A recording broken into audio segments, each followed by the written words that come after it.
¿Creer o no creer en el Renacimiento?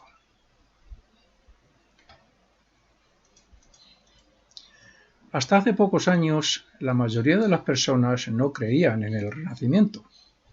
Hoy cada vez creen más en el hecho de que no puede existir todo el universo para nosotros solos y para que vivamos una sola vida. Lo que significa que creen en la posibilidad de que existan otros seres en otros mundos y en que nosotros renazcamos más vidas. Eso, evidentemente, es fruto de la propia evolución de la humanidad. Por lo tanto, según pasen los años y renazcan más espíritus, habrá más personas que crean en dicho renacimiento. Lo primero que hay que decir ante esa creencia es que de la nada no se puede extraer ni crear nada. Por consiguiente, si nosotros tenemos un cuerpo físico tan perfecto en su funcionamiento, con un cerebro para que se exprese la mente, con una laringe para poder hablar, con una voluntad que no tiene tampoco los reinos que nos siguen y una conciencia de sí mismo, no puede haberse formado todo eso por casualidad ni de la nada. El origen del hombre e incluso del cuerpo tiene que ser inteligente y programado por otras entidades muy superiores a nosotros.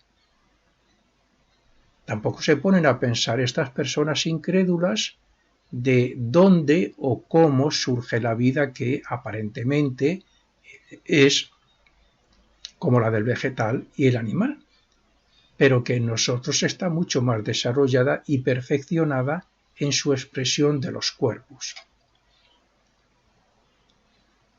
Sabemos que la materia, incluyendo nuestros propios cuerpos físicos, está formada por átomos y que dependiendo de la combinación atómica, así se produce una clase de materia u otra.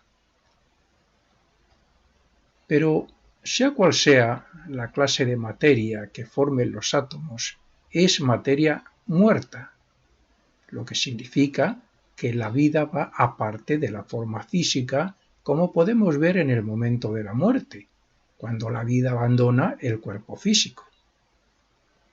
Así que tiene más sentido creer que esa vida que existe en algún lugar hasta que ocupa una forma física nace y renace una y otra vez para evolucionar a la vez que perfecciona las formas, cuerpos, como podemos ver comparando los cuerpos de los animales y de los humanos desde hace unos 80 millones de años hasta nuestros días. Los incrédulos del Renacimiento deben pensar que por el hecho de que un espermatozoide fecunde un óvulo ya atrae a esa vida que animará el cuerpo físico del nuevo ser. Pero no se paran a pensar en quién crea esas vidas ni en quién hace que determinada vida ocupe tal o cual cuerpo físico y por qué motivos unos nacen enfermos y pobres y otros con buena salud y ricos. La casualidad no puede hacer que todo evolucione con tanta perfección como podemos ver en los diferentes reinos y en todo lo que nos rodea. Ni de la nada pueden formarse los sistemas solares y galaxias que se mueven en el cosmos en un perfecto orden y no en un caos. Lo que llaman nada tiene que ser una superinteligencia inimaginable para nosotros, puesto que vida y forma evolucionan al unísono en este universo en perfecto orden. Si fuéramos el cuerpo físico y éste surgiera de la nada y por casualidad, como dicen algunos, seríamos un trozo de materia muerta, puesto que la vida es independiente de la forma, y no sabemos su procedencia. Sin embargo, sea quien la ha creado, tiene que ser una gran entidad.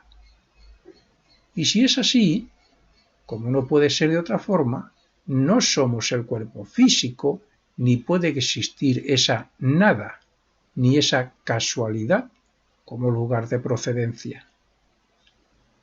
Y si la vida procede de una gran entidad, como decimos normalmente, que es Dios, y esa vida toma formas o cuerpos en los diferentes reinos para que esos cuerpos evolucionen, tiene que haber un plan de esa entidad o ese Dios para que todas sus vidas lleguen a un fin o meta evolutiva.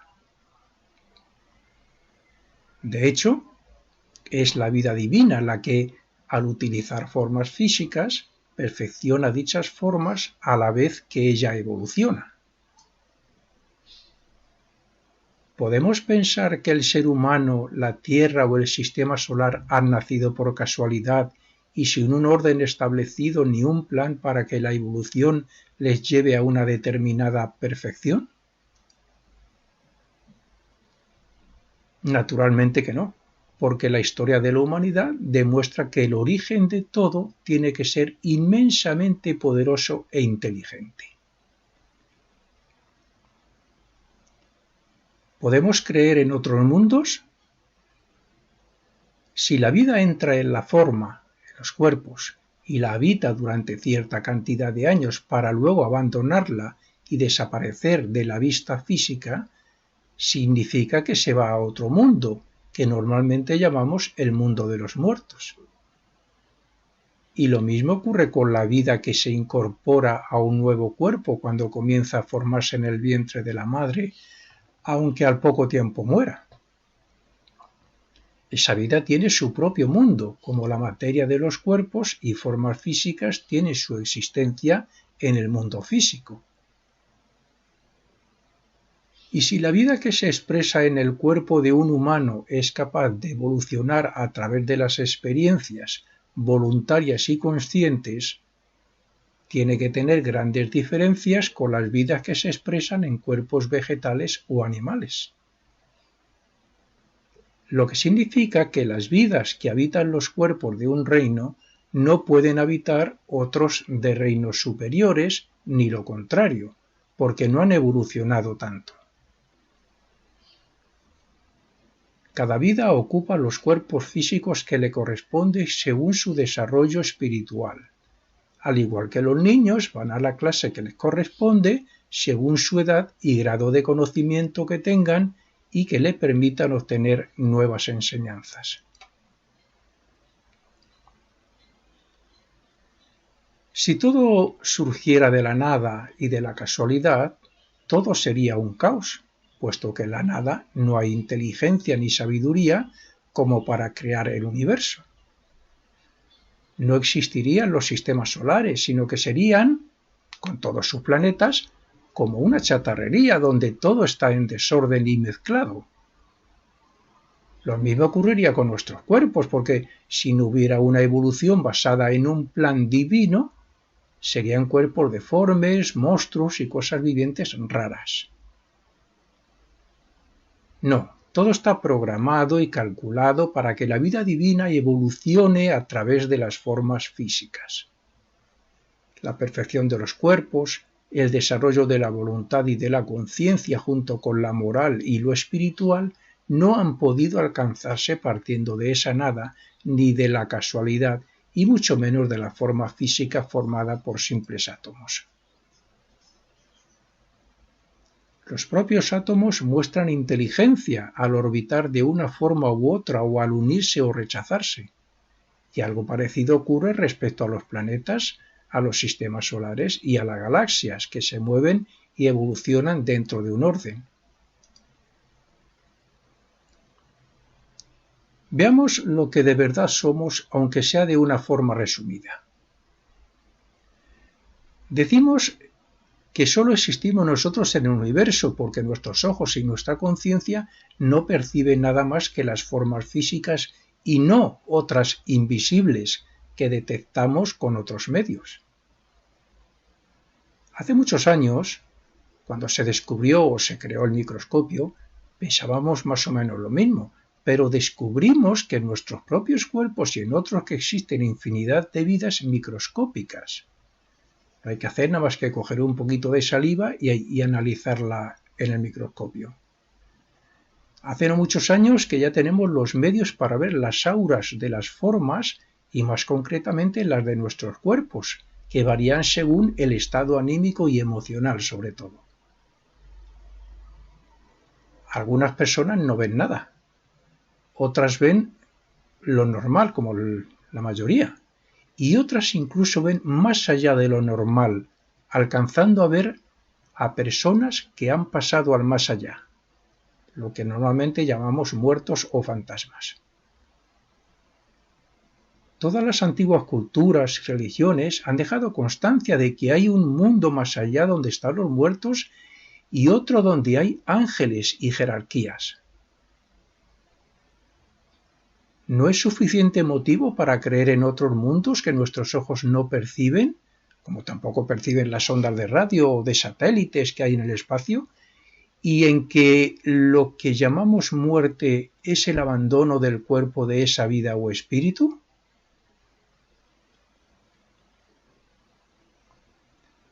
El que nuestros sentidos no perciban esos mundos y esas entidades no significa que no existan, como existen los colores y la luz para los invidentes, y ellos no la puedan ver. La evolución nos llevará a verlo como nos ha llevado a ser lo que somos desde la prehistoria hasta nuestros días. Nosotros somos una vida que ha evolucionado gracias a incontables formas físicas, de forma parecida a cómo evoluciona la vida mineral, que terminará siendo humana y superhumana, tras pasar por el vegetal y el animal. Ya alcanzamos el grado evolutivo de humano hace millones de años, tras obtener la mente y la autoconciencia. Ahora estamos comenzando a ascender hacia el grado de superhumanos, gracias a que nuestra vida, el espíritu, renace en cuerpos cada vez más perfectos y de nuevas experiencias que hacen que desarrollemos los poderes de dicho espíritu, la mente, la voluntad y la conciencia. Sin la mente, sin las experiencias y sin el estado post-mortem, no habría evolución de la vida ni de la forma. La vida divina evolucionante, el espíritu, que es lo que en realidad somos, utiliza varios cuerpos o vehículos para evolucionar aquí en la Tierra, gracias a las experiencias. De ellos solo vemos el cuerpo físico, pero lo que llamamos vitalidad, emociones, deseos e incluso los pensamientos son vehículos y medios para que ese espíritu extraiga beneficio de las experiencias de cada vida o para que se exprese, como es con el pensamiento. Sabemos que el cuerpo físico tiene como base para su formación a los átomos, pero ese cuerpo físico sin la vitalidad que le anima, que en ocultismo llamamos cuerpo etérico o cuerpo vital, sin eso sería materia muerta. Por tanto, no podemos ser el cuerpo físico. También sabemos que los átomos se dividen en partículas y que esas partículas también se dividen en subpartículas. Pues bien, un poco más allá de esas subpartículas están los éteres que forman ese cuerpo vital que da vida al cuerpo físico. Durante el día, mientras tenemos la conciencia de vigilia, todos los cuerpos se encuentran concéntricos en el cuerpo físico, siendo cada uno de ellos de materia más sutil que el inferior. Lo que llamamos sueño no es otra cosa que el abandono del yo o ego superior del cuerpo físico y del etérico, para que este último, el etérico, mantenga al cuerpo físico vivo. Perder la conciencia de este mundo físico por las noches es decir que el ego, que es voluntad y conciencia, está fuera de su cuerpo físico. Como sabemos, mientras el cuerpo físico duerme, no tiene y no expresa deseos ni pensamientos, lo que significa que el yo superior se ha llevado el cuerpo de deseos y la mente, ese cuerpo emocional, y la mente con la que pensamos. Por tanto, lo que somos aquí durante el día, lo somos en el otro mundo por la noche, con la particularidad de que al siguiente día no solemos recordar lo que hemos hecho allí. Algo similar ocurre en el caso de la muerte, con alguna diferencia. Veamos, los cuerpos están unidos por un cordón plateado, etérico, en los átomos simiente donde se forma cada uno de ellos. Cada cuerpo tiene un átomo simiente y entre esos átomos simiente hay unos cordones etéricos. Se dice normalmente color de plata. Durante el sueño, ese cordón se alarga lo necesario para que el ego pueda viajar al otro mundo, aunque se quede en el dormitorio por temor a morir, como suele ocurrir en la mayoría de los casos, por temor a morir o simplemente temor a no poder volver a entrar al cuerpo físico. Pero no se rompe ese cordón salvo raras excepciones, si no es el momento de la muerte. En el momento de la muerte ocurre como en el sueño, en sentido de que el ego sale del cuerpo físico con sus cuerpos superiores, con ese cuerpo emocional y con su mente, y con parte del cuerpo etérico. Pero en este caso la diferencia es que el cordón sí se rompe, y es cuando ya no se puede volver a entrar al cuerpo, por lo tanto es la muerte. De manera que, aunque se desee con toda la voluntad, ya no es posible conectarse al corazón, que es donde está el átomo simiente que mantiene vivo al cuerpo físico, de acuerdo al patrón y durabilidad de la vida programada, entre comillas, en parte, por las jerarquías. La muerte aparente se produce cuando el cordón se desconecta del corazón y éste deja de latir. Pero la verdadera muerte ocurre cuando, estando el ego fuera del cuerpo, termina de recopilar la película de su vida pasada para extraer el beneficio de ella luego más tarde en el otro mundo. Sin las experiencias, sin la quinta esencia de las experiencias y sin la mente, y lo que ocurre después en esos mundos, no evolucionaríamos. Si no fuera por todo eso que ocurre y si pensáramos que somos el cuerpo físico y nada más, no seríamos nada, ni obtendríamos beneficio alguno, porque cada individuo muerto se acabaría todo. Lo que no puede ser, porque la evolución obtenida por la humanidad es gracias a que cada espíritu que renace trae internamente la esencia de sus anteriores vidas. De ahí el nacimiento de algunos genios. Y de ahí que los niños nazcan cada vez más inteligentes y que hayamos pasado de inventar la rueda o el fuego a viajar por el espacio o a manipular la genética.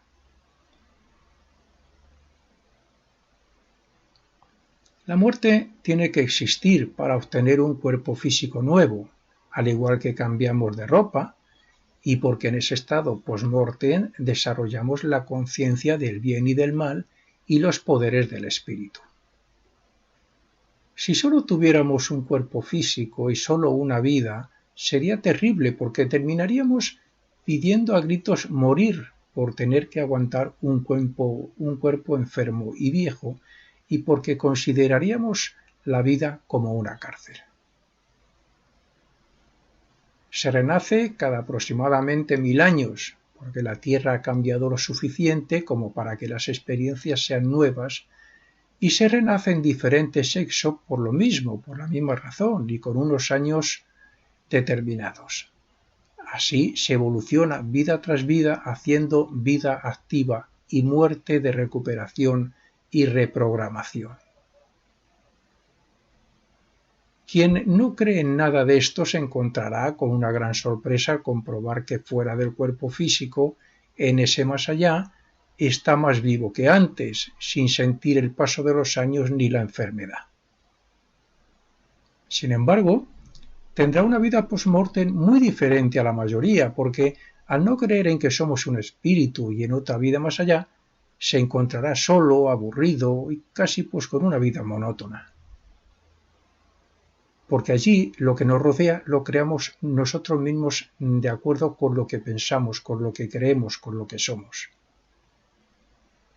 Y allí el pintor no necesita comprar material, simplemente pinta con el material que hay allí. Y el escultor esculpe con la materia que hay allí, que es mucho más manejable. Allí el mundo es según nuestros ideales, según lo que somos, según lo que pensamos. Al menos en ciertas épocas. Hay otras que hay que afrontar los resultados de lo que hemos hecho aquí, en el purgatorio. Y luego todo lo bueno en el cielo. Solo cuando comienza a creer, las personas incrédulas, cuando comienzan a creer en que hay otra vida y otros seres en ese más allá necesario y beneficioso, comenzará a disfrutar de su estancia como el resto de la humanidad.